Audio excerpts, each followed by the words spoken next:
સુરતમાં મિની બજારમાં રેસ્ટોરન્ટ સંચાલકની આત્મહત્યાના કેસના મામલે બે મહિલા સહિત તેમના પતિ સહિત 4 વ્યક્તિઓની ધરપકડ કરવામાં આવી. સુરતમાં મિની બજારના રેસ્ટોરન્ટ સંચાલકની આત્મહત્યા કેસમાં વરાછા પોલીસે બે મહિલા અને તેમના પતિ સહિત 4 આરોપીની ધરપકડ કરી.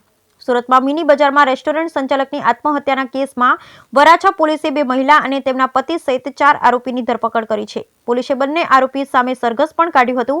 પોલીસના જણાવ્યા અનુસાર વરાછા માતવાડી રહેતા આરોપી નયના, તેના પતિ ભરત ઝાલા, ભાભી નયના ઝાલા અને ભાભી હિના ઝાલાએ મળી નવાગામ નવકાર નગરમાં રહેતા યોગેશ જાવિયાને આત્મહત્યા કરવા દબાણ કર્યું. એક કાવતરા ભાગરૂપે તેઓએ મિની બજારમાં ગિરિરાજ રેસ્ટોરન્ટ ચલાવતા યોગેશને હની ટ્રેપમાં ફસાવ્યો, જે બાદ તેઓએ તેને બ્લેકમેલ કરી 5 લાખ રૂપિયાની માંગણી કરી.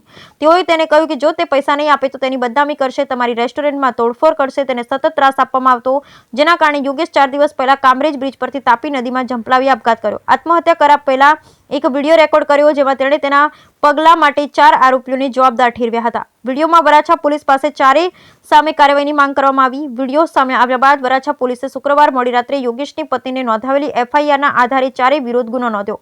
પોલીસ ચારેયની ધરપકડ કરી તેઓના વરાછા મિની માર્કેટ વિસ્તારમાં લઈ જઈ ઘટનાને ફરીથી બનાવી હતી. ચારેય આરોપીઓની ઝીણવટભરી પૂછપરછ ચાલી રહી છે. Bureau report Sunil Ganjawala, Surat.